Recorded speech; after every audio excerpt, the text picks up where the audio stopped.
सुबह Tata steel limited पर last video जो हमने डिस्कस किया था वो था 24 ऑफ अगस्त को, लेकिन वो कंबाइंड वीडियो था। उसमें हमने वेदांता लिमिटेड और जीएसडब्ल्यू स्टील के बारे में भी बात कर दी टाटा स्टील लिमिटेड के साथ में। लेकिन जो एक सेपरेट वीडियो यानी कि जो सिर्फ टाटा स्टील लिमिटेड पर था 24 अगस्त के पहले भी मैंने आपके साथ कई सारे लिए थे, और जो आप कहोगे कि पर्टिकुलर टाटा स्टील लिमिटेड का जो सिर्फ और सिर्फ टाटा स्टील का वीडियो था वो था 3 अगस्त का। 3 अगस्त का ये क्लिप है छोटा सा वीडियो का, वो आपको दिख जाएगा अराउंड 7 मिनट 20 सेकंड पे। 3 अगस्त का ये वीडियो है, 7 मिनट 20 सेकंड का ये पॉइंट है।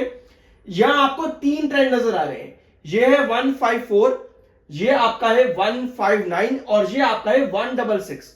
ये 3 ट्रेंड जो आप देख रहे हो 3 अगस्त को, यानी कि लगातार हम इन्हीं 3 ट्रेंड के पास काम कर रहे थे। 154 के नीचे आपका आता है 149।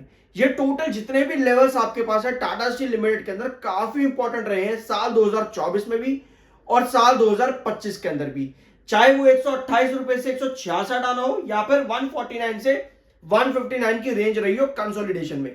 अभी वापस आएंगे चार्ट्स पे, ये पिछले वीडियो क्लिप था, लेकिन न्यूज देख लेते हैं पहले। तो भैया आपके मेटल और स्टील सेक्टर में तेजी बनी क्यों? पिछले 5 दिनों में आपने देखा कि 154 से आप टाटा स्टील में 166 के ऊपर आज के दिन आए हो। 166 जो कि क्रूशियल रेजिस्टेंस है और उसके ऊपर कहीं ना कहीं आज के दिन टाटा स्टील सस्टेन करने की कोशिश कर रहा है। अब क्या कंडीशन आगे बनेगी उसको यहां पर न्यूज के जरिए समझते हैं। तो भैया चाइना ने 2025 और 26 के अंदर अब अपना स्टील प्रोडक्शन जो है और कट कर दिया है। ऑल दो हमारे पास खबर ये थी अप्रैल 2025 के अंदर की स्टील सेक्टर ने, चाइना के स्टील सेक्टर ने अपना जो प्रोडक्शन है उसको कट किया है। और अब खबर फिर से आ रही है कि भैया चाइना अपना 2026 तक भी प्रोडक्शन कट कर सकता है। क्यों भैया? क्योंकि ओवर कैपेसिटी में चल रहा है चाइना इस समय, प्राइस जो है लगातार ड्रॉप जा रहे हैं। तो भैया कहीं ना कहीं चाइना ये डिसीजन ले रहा है फिर से और कट करने के लिए प्रोडक्शन। अब भैया चाइना अपना प्रोडक्शन कट कर रहा है तो हमें क्या लेना देना उससे? हमें लेना देना यह है कि हम जो सेफ गार्ड ड्यूटीज लगा रहे थे यहां पर, अब हम जो सेफ यानी कि अपना देश जो भैया सेफ गार्ड ड्यूटीज लगा रहा था स्टील सेक्टर पर 3 सालों के अंदर 12%, 13% मैंने आपके साथ कैलकुलेशन पूरी रखी थी, टोटल 25% है, जिसमें पहला 12% था, अगला शायद से सितंबर में ही आपका शुरू हो जाता है।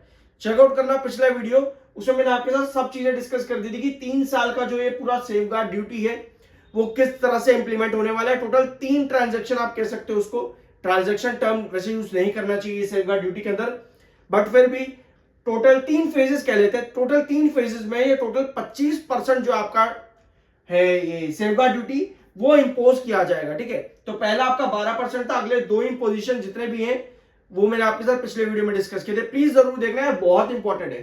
स्टील सेक्टर में पहला सेफ गार्ड ड्यूटी आपका तब आया था जब टाटा स्टील 128 पर था, 128, फिर वहां से 132 पर सस्टेन होने के बाद में टाटा स्टील आपका रन गया जैसे ही 12% का सेफ गार्ड ड्यूटी इंपोज हो गया था। अगर आप लोगों को याद है ये पुरानी खबर हो चुकी है अप्रैल के महीने के लिए 2025 के।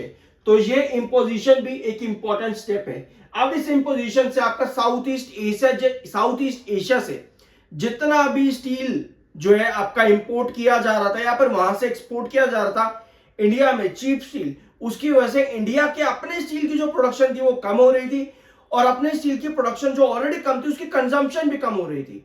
तो जितना भी साउथ ईस्ट एशिया से माल आ रहा था वो ज्यादा यूटिलाइज हो रहा था, जिसकी वजह से हमारी कंजम्पशन गिरी पड़ी थी। तो इन सेफ गार्ड ड्यूटीज का फायदा आपको वहां पर मिला। और अगर अब चाइना अपनी प्रोडक्शन और कट कर देता है तो इन्हीं सेफ गार्ड ड्यूटीज का और इंडिया का जो प्रोडक्शन इस समय हाई चल रहा है उसका फायदा स्टील सेक्टर के अंदर देखने को अभी मिल रहा है। तो ये है आपकी सेफ गार्ड ड्यूटी की खबरें। इसके अलावा और कौन कौन सी खबरें हमारे पास में एक बार देख लेते हैं यहां पर। तो प्रोडक्शन रिड्यूस करेगा चाइना, ये खबर इंपॉर्टेंट हो जाती है। अगली खबर आती है आपके पास डॉलर वीक हो रहा है। अब डॉलर वीक कैसे हो रहा है, उनके इन्फ्लेशन डाटा जो चीजें भी हैं वो मैंने आज के दिन आपके साथ वीडियोस में डिस्कस कर लिया अलग अलग। लेकिन अगर आपको स्पेसिफिकली इस चीज के बारे में समझना है तो एक वीडियो मैंने आपके साथ मार्केट को लेकर के डिस्कस किया था पिछले हफ्ते, प्लीज उसको जाकर के जरूर देख लेना, आपको सारी डिटेल वहां पर समझ में आ जाएगी।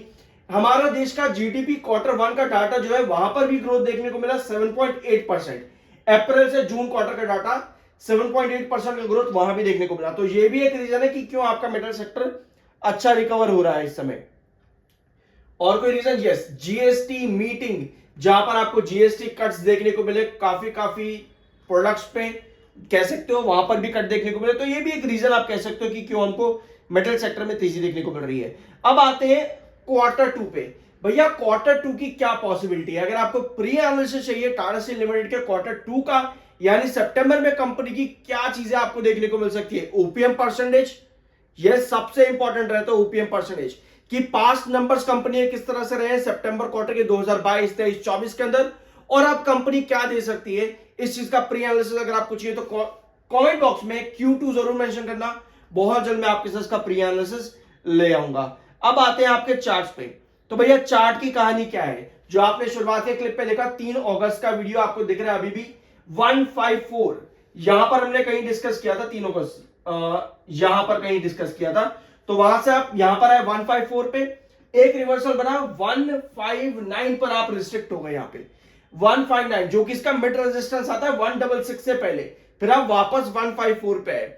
जैसे ही आप 154 के पास वापस से आए, आपके पास 159 भी ब्रेकआउट हुआ और 166 जो कि इसका क्रूशियल रेजिस्टेंस है। अगर आप थोड़ा सा लॉन्ग पैटर्न में समझोगे तो आपको नजर आएगा 2024 2025 एक बड़े ब्रेकआउट देने के बाद में, यहां पर देखो ये अप्रैल की अपडेट आपके पास आई थी 128 के पास में, सेफ गार्ड ड्यूटी की पहला इंपोजिशन 132 के पास हुआ था, वहां से आपकी रैली बनी, आप गए 159 के पास तक, 166 तक भी आप यहां पर टच कर गए थे, वापस आए 154 के पास में और 149 के पास में, यहां से पूरा साइडवेज पैटर्न जो आपका चला है, अब ये ब्रेकआउट की तरफ गया है। तो भैया 166 आपका क्रूशियल रेजिस्टेंस है। अगर आप आते हो तो आपकी रेंज जो बनती है रेजिस्टेंस की वो आती है 166 से 169, जहां पर आपके पास अगर सेलिंग ज्यादा आती है तो हम वापस से नीचे आ जाएंगे बिल्कुल इस तरह से, अगर सेलिंग ज्यादा आती है। लेकिन अगर यहां सस्टेन कर गया इस बार 166 पर, तब भैया हाई पॉसिबिलिटी है कि हम इस रेंज को, जो आपकी रेजिस्टेंस रेंज है, इसको ब्रेकआउट करके अप ट्रेंड की तरफ इस बार जा सके। क्योंकि यहां पर अगर आप देखोगे आपके पास इधर बिल्कुल सस्टेनेबिलिटी नहीं बनी, एग्जैक्ट सेलर आपके पास ही, वजह से आप यहां पर डंप हो गए थे 166 और 169 पे। लेकिन इस बार अगर स्टेबिलिटी बन जाती है 166 और 169 पर, तब पॉसिबिलिटी है हम वापस एक अच्छे ब्रेकआउट की तरफ जा सके। जिस तरह 2024 का पैटर्न आप जाकर के देख सकते हो, आपको देखने को क्लियरली मिल जाएगा ये पूरा पैटर्न 2024 में भी रिपीट हुआ है। तो ये कंडीशन है आपके टाटा स्टील लिमिटेड की, जो कि हमने 3 अगस्त को भी डिस्कस करी थी, उसके बाद से वही रेंज और वही सब चीज आपको देखने को मिली है। बट इस बार 166 सस्टेन होना जरूरी है। बाय सेल की रिकमेंडेशन नहीं, वो आपका अपना ओपिनियन और मर्जी होनी चाहिए। मिलते हैं अगले वीडियो में। आई होप कि वीडियो आपको पसंद आया होगा।